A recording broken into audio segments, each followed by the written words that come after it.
দিনাজপুরের বীরগঞ্জে মাইক্রোবাস ও ট্রাকের মুখোমুখি সংঘর্ষে ৪ জন নিহত হয়েছেন। আহত হয়েছেন অন্তত আরও ৩ জন।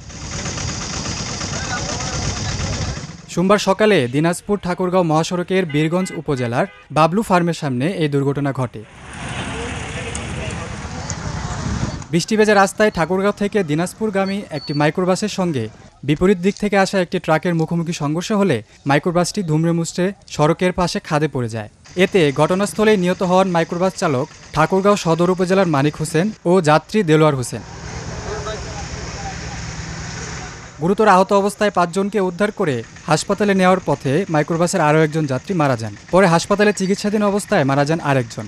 এখনও নিহত ২ জনের নাম পরিচয় পাওয়া যায়নি। দুর্ঘটনার খবর পেয়ে বীরগঞ্জ থানা পুলিশ ও ফায়ার সার্ভিস ঘটনাস্থলে পৌঁছে উদ্ধার অভিযান চালায়। পুলিশ জানায়, দুর্ঘটনার পর মহাসড়কে যান চলাচল স্বাভাবিক রয়েছে।